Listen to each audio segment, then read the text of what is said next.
So I first want to start out with just deep gratitude and appreciation. What you have poured into this book, The Myth of Normal, it is a love letter for all the pain it contains. It is a love letter to the world and to us as humans. In the book, you integrate your professional experiences, your scholarship, and your hard-earned lived experience as well. It, as you see, is quite a tome, almost 600 pages. 500. And yet it was such an easy read, so engaging. It went so quickly. I would arrive at the next chapter and be frankly shocked. And at the same time, it's very hard to read because it's personal. Because as a person with a uterus, as a parent, as a member of our society, I have experienced so much that you write about and continue to live it every day. And so it was easy to read and it was hard to read. My first question for you is pretty early on in the book, you mention that we are mostly all impacted by trauma. Yeah. Either large T trauma or small T trauma. Yeah. Would you share with us how you define trauma, what the difference is between the two, and how is it that we're all impacted? Yes. Well, first of all, I will not hear a better acknowledgement than this bringing a love letter to the world, you know? And it just felt so right. I didn't think of it that way, but thank you for saying that. Trauma now, it's one of these words that's both used somewhat promiscuously and inaccurately, but it's also one that's not used nearly enough where it should be used. So trauma, being a former English teacher, actually, I pay a lot of attention to the meaning of words and the word origins. And the word trauma originates from a Greek word for wound or wounding. So trauma is a wound that we've sustained, physical or psychological. Which also means immediately, it's an important distinction, that trauma is not what happened to us. Trauma is what happened inside of us, is the result of what happened to us. So trauma is not the sexual abuse. Trauma is that the person disconnects from their body as a result, because otherwise it's impossible to endure. Trauma is not the racism. Trauma is what the Black American psychologist Ken Hardy calls the assaulted sense of self, where you start seeing yourself the way the other, I just lost my mind.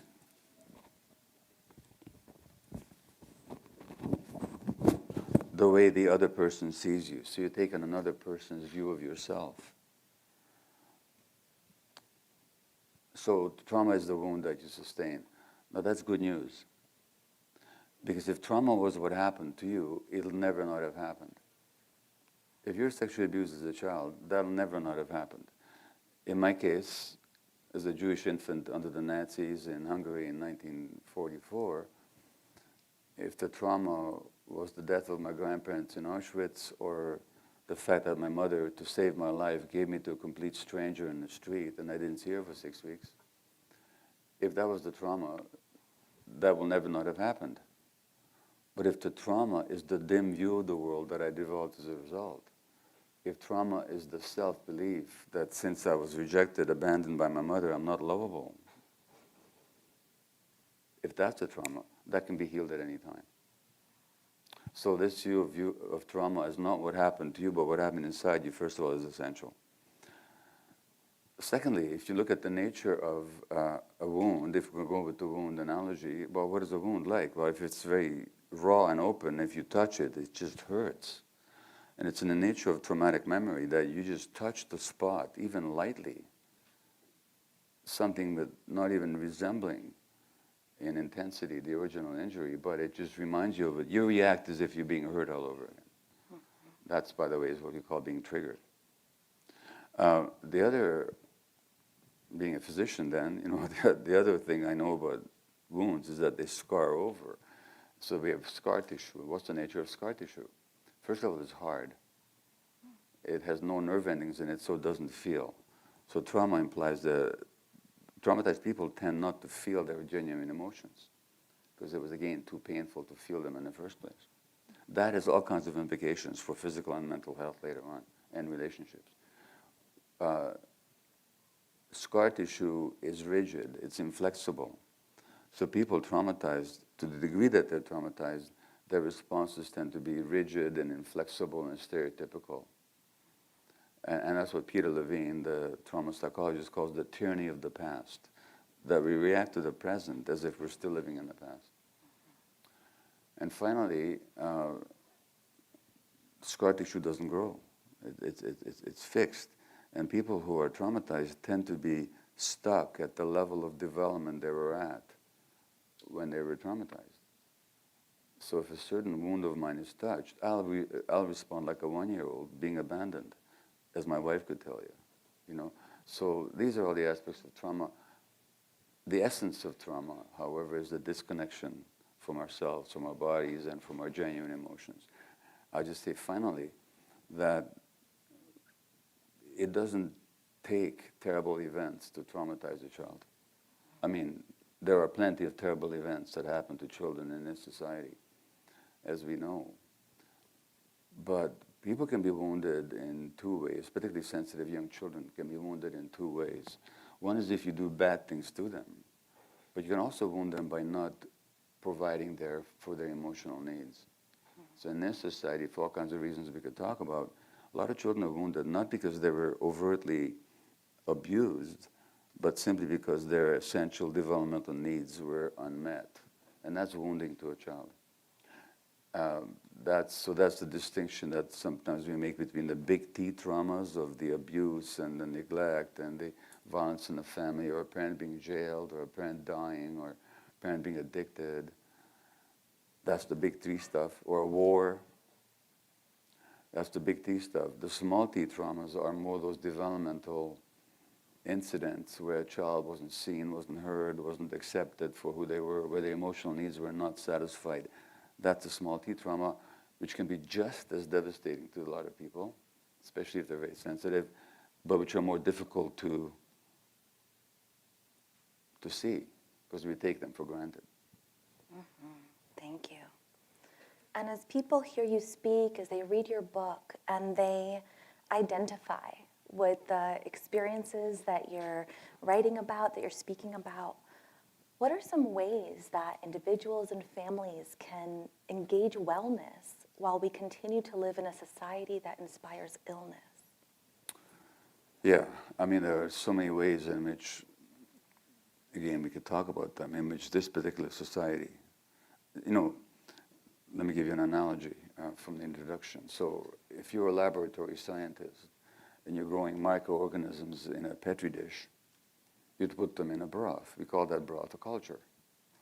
And if those microorganisms were growing well and proliferating as accepted, that's a healthy, nourishing culture. But as Tom Harton points out, a culture could be nourishing or toxic. My contention is that we live in a toxic culture. Human beings, we're like in a large petri dish that's not serving our needs, in fact, which is even venomous in its impact on a lot of human beings. So then your question is how to regain or maintain health in a culture that fundamentally doesn't support it. Mm-hmm. It's hard. And I don't know that I have any easy answers. And of course, what we have to keep in mind as well is that the toxicities of this culture, although they spare no social class and no strata, no matter what degree of power or attainment, they certainly don't fall equally across the population. And so that if you look at the physiological impacts of what I call this toxic culture, you can look at the biological markers of aging, for example, of Caucasians versus people of color. You're going to find people of color under much more physiological stress and with biomarkers of ill health, which have nothing to do with genetics, nothing to do with inheritance, has everything to do with the pressures of a toxic culture. So how do you maintain or regain health? Well, the first step at least is to recognize that how we're living is not normal, that what we think is the norm is actually completely abnormal when it comes to human needs and human, the necessities of human development, number one. On the individual level, it's not to believe the programming. We may think that we live in this free society and individuals, we're programmed. We're not programmed quite as determinedly as maybe in the people in Huxley's Brave New World, where people actually gestate in a test tube and they're prepared for certain social roles, but almost. So we have to, first of all, not believe the programming. We also have to recognize the signs of trauma in ourselves and not mistake them for our personalities. Because what we call the personality is very often, in fact, an amalgam of some genuine qualities that we might have, but with a huge dollop of adaptations to traumatic situations. So that if you're one of these people, just to give an example of somebody who's very nice and always thinking of others ahead of yourself, you're much more likely to develop autoimmune disease. And we can talk about why. There's a physiological connection between our psychology, not a connection. Our psychology is inseparable from our physiology. Actually, scientifically, it's one thing. So usually what happens is that somebody has to suffer. I wish it wasn't that way, but it's just the way it seems to be. But when they're suffering, rather than believe that there's something wrong with us fundamentally, let's ask, what happened to us? And how did what happened to me dominate the way I show up in the world, the choices that I make, the relationships that I form, the habits that I pursue? In other words, you have to begin with a compassionate inquiry into what makes you tick the way you tick. It's got to start with that questioning and just not assuming that I am this way and this is my true nature. Most of the way most of us show up in a society in a very artificial, consumerist, elite-dominated society has nothing to do with our true nature. In fact, it's inimical to our true nature. That's why we suffer. If it was our true nature, we wouldn't be suffering. So it's got to be with that. Got to begin with that recognition that it ain't necessarily so. To quote from Porgy and Bess, it ain't necessarily so. We don't necessarily have to be this way. It reminds me in your book, you talk about a retreat with traditional healers and the importance of ceremony. Yeah. You also talk about as healers came from across the world to come to this healing retreat. Yeah. The traditional healers in Peru were astounded at in what rough shape people were showing up in. Yeah. And you talk about how people had absorbed so much pain from the work that they do. Well, the story is even more dramatic than that, because what happened was that for the last 12 years or so, I've been working with psychedelics, not exclusively, and it's actually a small part of what I do, but I do find it very interesting and powerful modality of healing. So I've been working particularly with the Peruvian or Amazonian plant called ayahuasca. And so 3 years ago, just a month before I began working on this book, I arrived in Peru to lead a retreat for health professionals from around the world who'd read my books, who'd know my work, so they came to work under my leadership with this plant. Now, when I say my leadership, I'm not a shaman. I don't offer the brew or lead ceremony, but I help people formulate their intentions and to help them integrate the experience afterwards. So these shamans who are not impressed with me because they know nothing about me, or maybe they were not impressed because they knew everything about me, one or the other, we do one ceremony, and in the morning they come to me and said, we can't have you in ceremony because we find that you have too dark and dense energy about you that doesn't let our chants penetrate. And furthermore, your denseness and darkness is affecting the other people in the room, so you can't work with them even during the day. Essentially, they fired me from my own retreat. And they said, one of us will work with you by yourself. You'll have your own private ceremony because we need to heal you, buddy. They said that there's two reasons why you seem so dense. By dense, they did not mean intellectually. I hope. They meant energetically. We think that you've been working with a lot of traumatized people over the years. You've been absorbing their traumas, and you haven't cleared it out of yourself. Number one. Number two, would you mind handing me that book, sir? Thank you. The first chapter of the book opens with a painting by my wife, which you won't see, but what it has is me, based on a photograph of me at 3 months of age. This is my mother holding me. The photograph is up in the left-hand corner. My wife, being an artist, she did this painting. My mother's wearing the yellow star that Jews had to wear under the Nazis. And if you look in my eyes, you see pure terror. And a physician that saw me in my infancy actually said that I've never seen such fear in the eyes of anyone as in that infant. You know what the shaman said to me, knowing nothing about my history?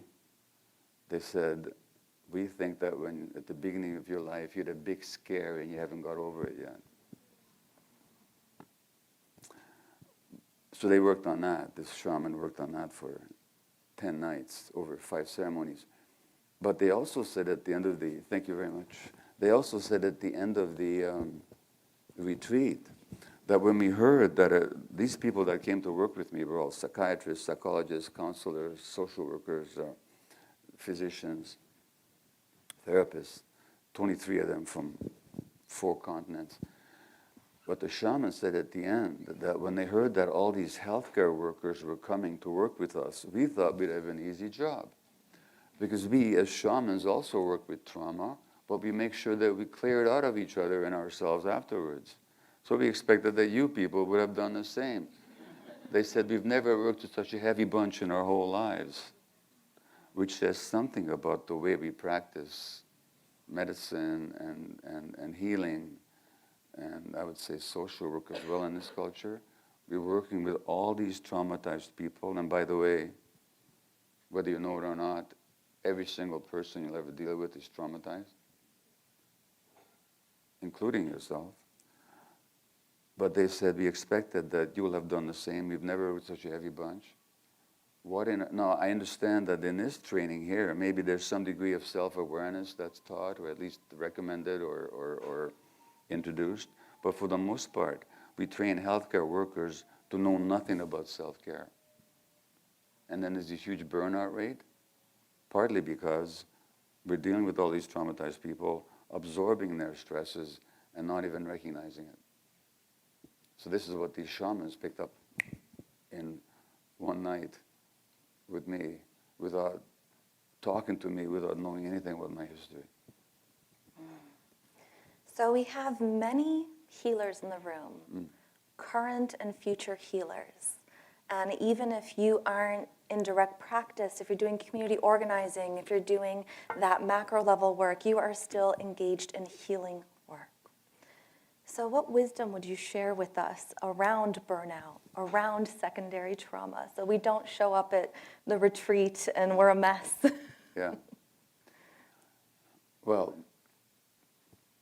when I teach people in this compassionate inquiry program for therapists and healers and doctors and so on, they think they're coming to learn a method, but actually the first 3 months is spent on their own, exploring themselves. So I think that the self-work is just the most important aspect of entering into any of the healing professions. It's as important as any training you're ever going to get. It's just to work on yourself. Otherwise, you can't help but absorb other people's traumas. And otherwise, and there's a reason, by the way, because the people that tend to go into the helping professions, there's a reason why they go into it. Which you can talk about that too, but it's not accidental. And they tend to be people who will put other people's needs ahead of their own. So, and they're programmed that way by their own childhoods, which is why they go into the helping professions. One of the reasons, not the only reason. I mean, whatever we do usually has multiple reasons. There's the conscious reasons. I want to help humanity. I like people. Those are all valid, good reasons. But there's also a fair bit of, I have to justify my existence. I have to be important in people's lives because I wasn't made to feel important as a child. Or because I learned that how I survived my childhood is to be a helper to others, and that's the only way I know how to be. To the extent that we're driven by those unconscious forces, you're going to burn out because you won't know where to set a boundary. So you got to get to know yourself. And not only do you have to get to know yourself at the outset of this journey of becoming a healer, but you have to keep it up throughout, because there's so many pressures and even rewards for ignoring yourself. I mean, the more I ignored myself as a workaholic physician, the more rewards I got. The more I ignored my family, the more rewards I got. My wife would go into a supermarket or a bank and somebody would see the credit card and say, "Oh my God, are you the wife of?" And she'd say, "Yeah," gritting her teeth. Because the wonderful Dr. Maté, who was there for all their patients, was not there for his family or for himself, because he was driven. So to the extent that you're driven by these unconscious forces, you're going to burn out or cause distress to the people close to you. So you got to work on yourself at the beginning and throughout. And you got to clear these traumatized energies that you can't help but absorb some of them out of yourself. Well, that takes some kind of practice, taking care of the body, taking care of the mind, taking care of the soul, taking care of how you eat, taking care of probably some mindfulness practice in your life, some yoga, some connection with nature, but some regular conscious practice to clear it. Yes. I love how you talk about the importance of reflection and self-reflection. And it reminds me, just this week, I had a previous student reach out and say, I wondered why, when I got my master's at the Crown Family School, there were so many assignments that were reflections, and now I get it. It's all of this is using myself in the work. That's why we have so many reflections. And in your book, you outline some different questions to meditate on and journal about. Would you share any of those with us now? Well, yeah, speaking of this compulsive urge to help, where you don't say no. You just keep taking it on.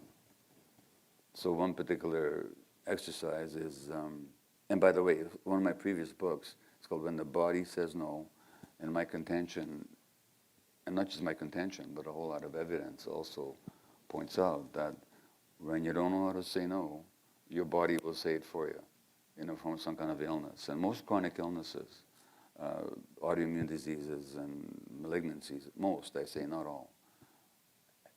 I don't say they're caused by, but they have a huge contribution to their onset by people's difficulty saying no and taking on too much stress. Because stress, when you take on too much, stress isn't just a psychological event. It affects your physiology. By definition, it's a physiological event. So it's not a big mystery about how not saying no would lead to illness. So the exercise has to do with, where in my life have I trouble saying no? In other words, where there's a no that wants to be said, but you don't say it.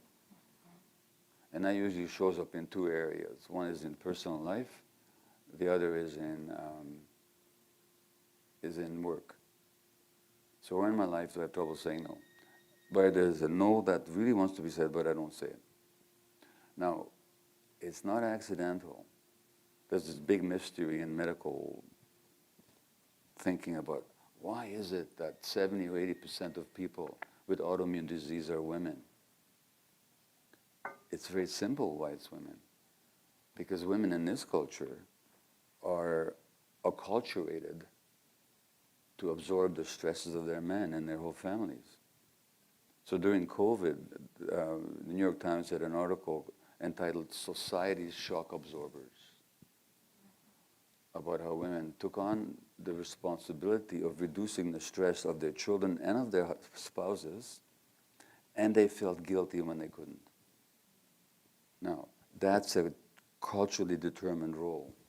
So they have trouble saying no to other people's needs at their own expense. Their body says no in the form of autoimmune illness. It's really almost that simple.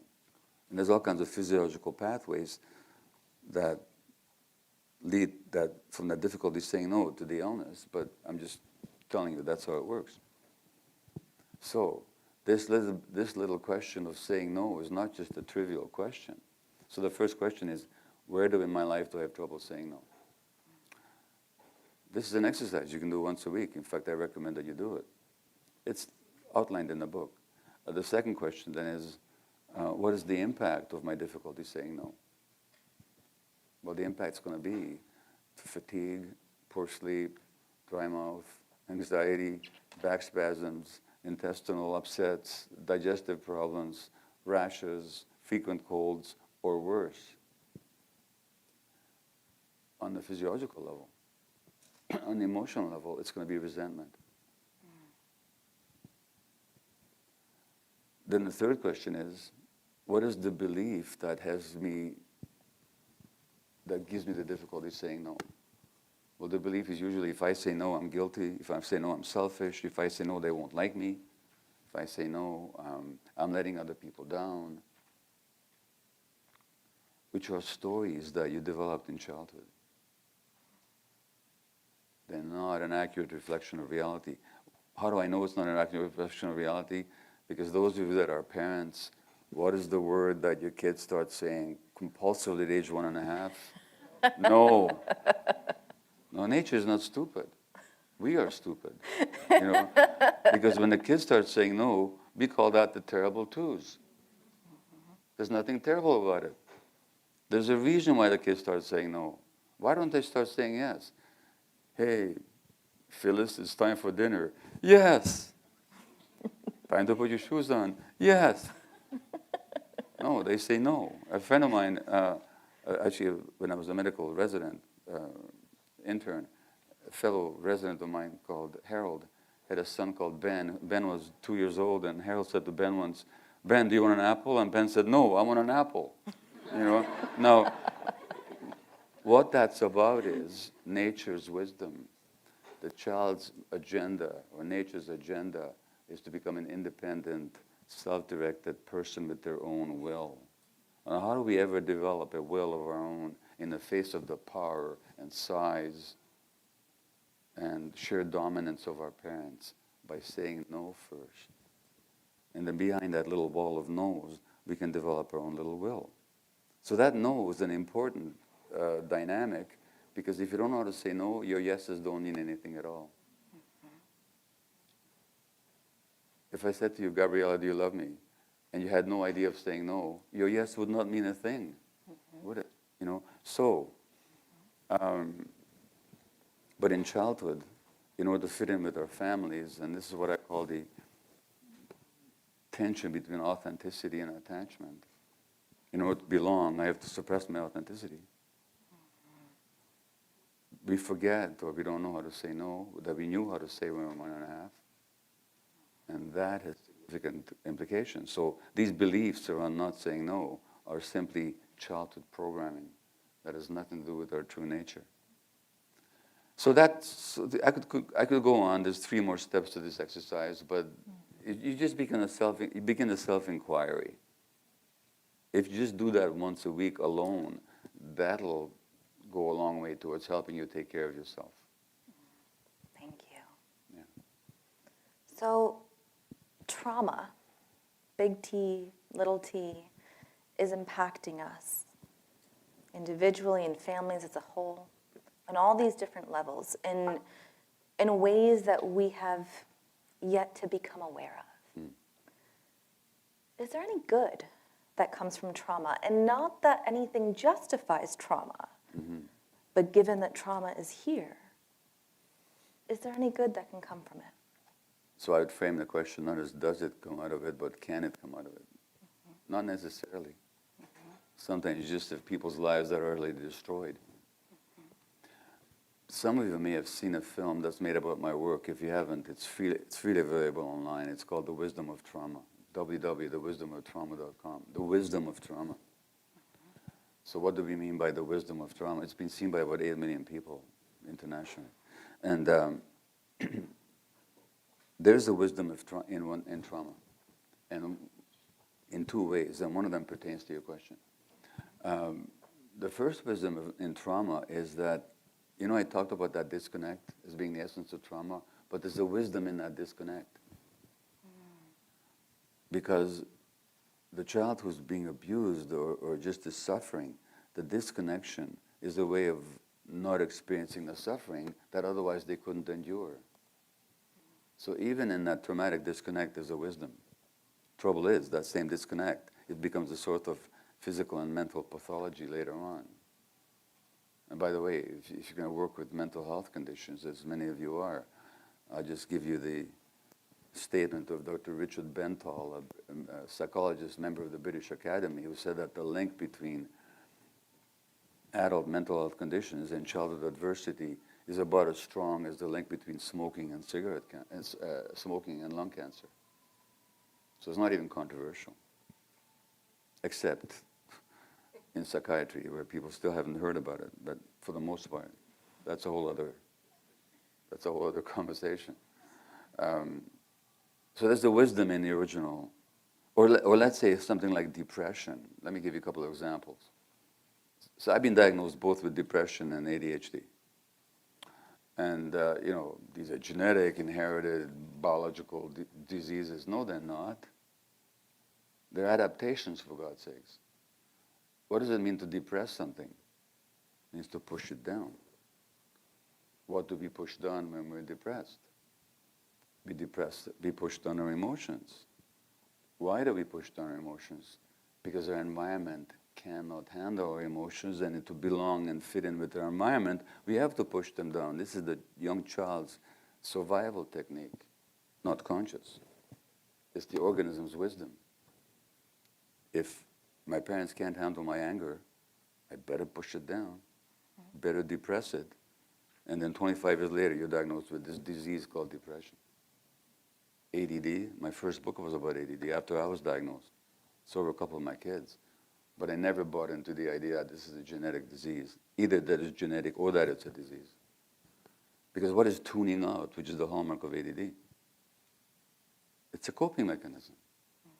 You can imagine, under the conditions of my first year of life, as I've briefly described them, it was very stressful to be an infant. What does an infant do? Can I escape, change the situation? You tune out. But when do you tune out? When your brain is developing and your brain circuits are being formed. So that gets programmed into your brain. Then you're diagnosed with this so-called genetic disease. It's a coping mechanism. So there's a wisdom in the trauma in the first place. But then secondly, in learning about the trauma, in learning about yourself, you just learn so much about life. You learn so much about other people, about the true nature of existence, about your own true nature. So yeah, something, and in the book, this may be surprising to some of you, but I used to work in palliative care as well.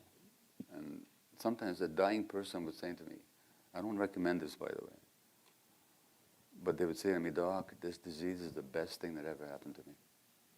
And what do you imagine they were talking about? They were talking about the fact that the disease became their teacher, that they learned through dealing with the illness how alienated and disconnected from themselves they had become. And in that process of coming to terms with that, they reconnected with themselves, and that was more precious to them than survival. Now, I don't recommend that way of learning.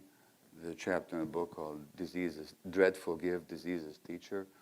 But even trauma that results in serious illness can be a teacher to you if you're willing to learn and if you have some guidance about how to learn from it. The problem is that in this society we don't understand those connections, so we just look upon everything as a problem to get rid of, rather than to learn from. What, for example, if a society we actually learned from COVID? We could actually learn. I mean, for God's sakes, didn't we just learn how important human connections are? How much nonsense this capitalist view of human beings as aggressive, individualistic, selfish, greedy creatures by nature, how alien that is to our true nature. Couldn't we have just learned that? Couldn't we have also finally learned the scientific fact that's been documented for decades, that inequality and racism kills? Because who are the people more prone to contract COVID? Were people under economic and psychological pressure, and of course people of color. Is it an accident that in my country, Canada, an indigenous woman has 6 times the rate of rheumatoid arthritis than that of anybody else? This is in a population that never used to have rheumatoid arthritis. Didn't COVID give us an opportunity to finally learn these lessons that we've been resisting? And you know, for a while in the aftermath of the George Floyd murder and then of these COVID facts, there was some attention paid in the media to these obvious facts. Nothing changed. So we could learn from trauma, but we have to be willing to learn. Yeah. This, what this brings to mind for me is the importance of presence, presence in our embodiment and in our moment, and the importance of acceptance. So one of the impacts of trauma is that it cuts us off from the present moment. Because we're always reacting to the past. We don't know that, but we are. Or we're programmed by the past. So then we lose the present moment. So, you know, there are spiritual teachers who focus very eloquently and very deeply on, you know, the power of now, Eckhart Tolle, who also lives in Vancouver, British Columbia. So the presence is really important, but it's not immediately available to us without consciousness, without conscious awareness. It's very easy for us. I mean, look at your mind, how much of the time it dwells on the past, what should have happened or what didn't happen, or what did happen, what you hope will happen, what you're afraid will happen. How often are we actually present? Even when you're talking to somebody. How present are you to who you're talking to? You know, their being and their awareness and their responses to you. We tend to get lost in our minds, which is past and future oriented. So now I'm far from a shining example of somebody who embodies presence, but certainly that's the goal. Acceptance, that's an interesting and an important word. It does not mean tolerance. It does not mean putting up with. It means accepting that things are the way they are at this moment, and they're not any other way. And people have a hard time with that. Denial, which is so rife in society, is actually an absolute rejection of acceptance. Because you have to, if you're going to accept things, you're going to have to accept a lot of very painful things. So acceptance may be painful. Again, acceptance does not mean that therefore it has to be the way it is, or I'm going to put up with it the way it is, and I'm going to tolerate it. That's not acceptance. That's giving up. But acceptance means this is how it is, and I'm not going to reject my awareness of how it is, because I want to be in the present, I want to move forward. And I can only do that if I get how it is, if I accept how it is for now. All the better, so I can do something about it. So now I have a question for you that may seem silly, but I want you to bear with me. Oh, I'll try. So you've shared with us the understanding of trauma is disconnection on so many levels, and that how incredibly needed it is for us to have that authentic connection to ourselves, to others, to nature, to the earth. And, you know, I read your book. I have the print copy, the ebook, and the audiobook narrated by your son Daniel. So I have all versions possible. And I didn't find any mention of our furry family members. I didn't find any mention of pets. So I wonder if you would share with us your thoughts about the potential role of our non-human animal family members in connection and healing. I knew I would fail somewhere, and I didn't. You know, in the Soviet Union after the Second World War, there was a real Stalinist terror against artists. You don't know why I'm saying this, but I'll tell you in a minute. And musicians, like great composers like Prokofiev and Shostakovich and others, were forever criticized because they didn't reflect the party line. And one particular Soviet composer, and then you have to do self-criticism, of course, because the party can't be wrong, so you must have been wrong. Mm-hmm. So this one particular Soviet composer writes this self-critique. I don't understand how could I have failed to introduce a Russian folk song into my latest opera, So in the same sense, I don't understand how I could have failed to mention pets in my latest book, Having said that, it's a great question. So let me give you two answers. One is I've just written a foreword for a new book.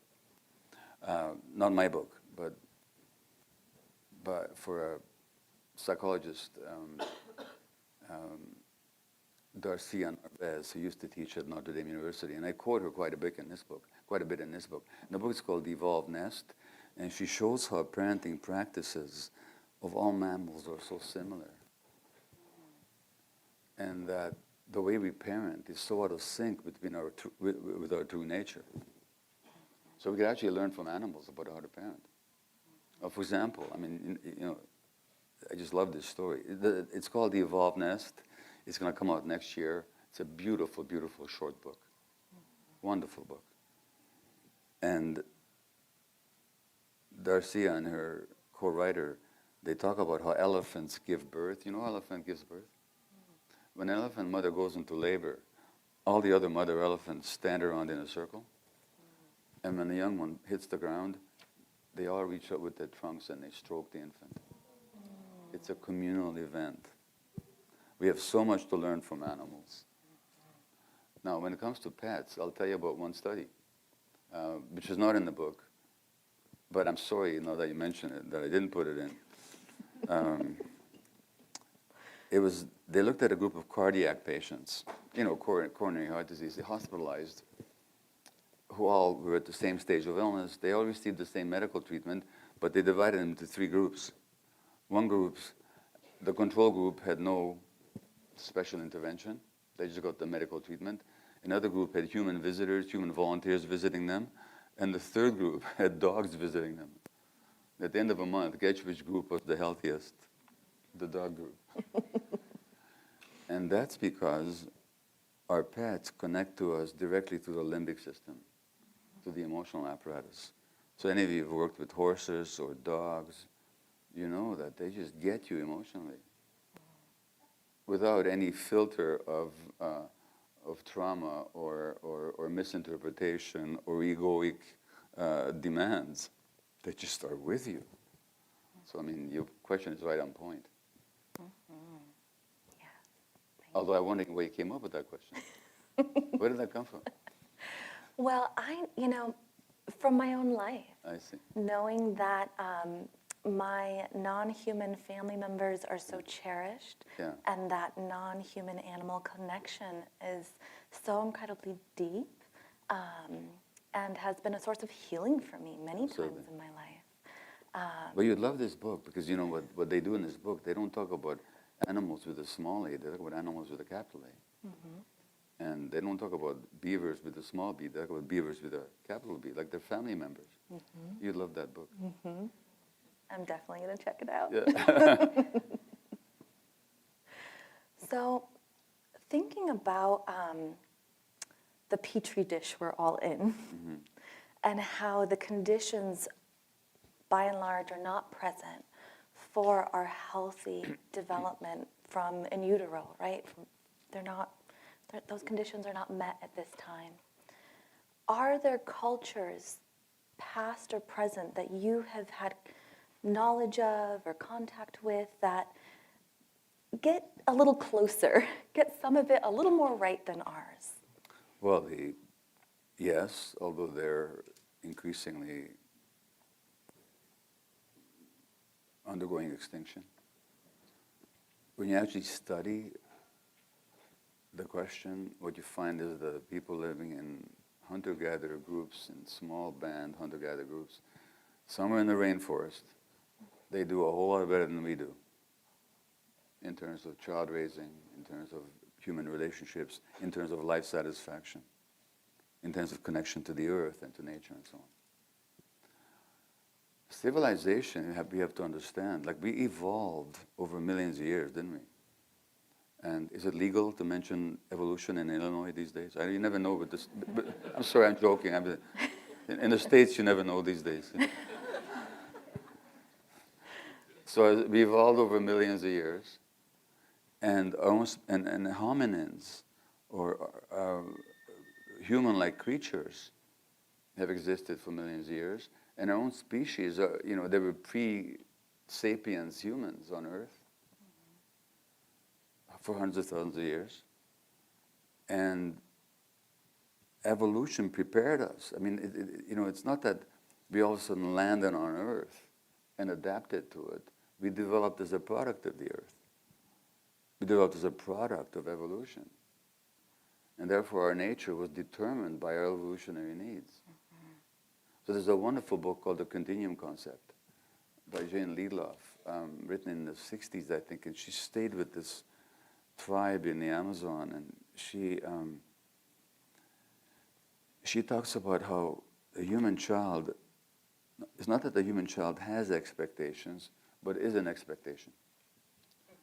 Like the lung is an expectation for oxygen. The lung doesn't expect oxygen, the lung is an expectation for oxygen. The lung evolved in response to oxygen. Had there been no oxygen, there'd be no lung. So we are expectations for certain conditions. Civilization, so we lived that way for hundreds of thousands of years. Even in the existence of our own species, Homo sapiens sapien, we've been on Earth, 150,000 years, 200,000 years? If even just the existence of our own species, never mind our ancestors, just the existence of our own species can be measured in an hour, then civilization is about 6 minutes. So as soon as what we call civilization, by the way, you've heard Gandhi's famous quip, haven't you, about Western civilization? When Gandhi was asked about, what do you think about Western civilization? He said, I think it would be a good idea. But in any case, what we call civilization is like 5 or 6 minutes in our existence. So as soon as you get civilization and the accumulation of wealth and division into classes, and then the breakage of the matriarchy and the rise of the patriarchy, you start getting more and more problems. What corporate capitalism has done is taken those problems to the nth degree.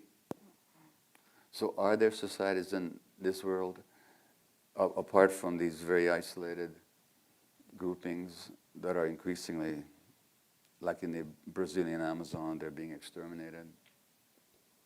Because, of course, you have to cut down the forest for agro-business.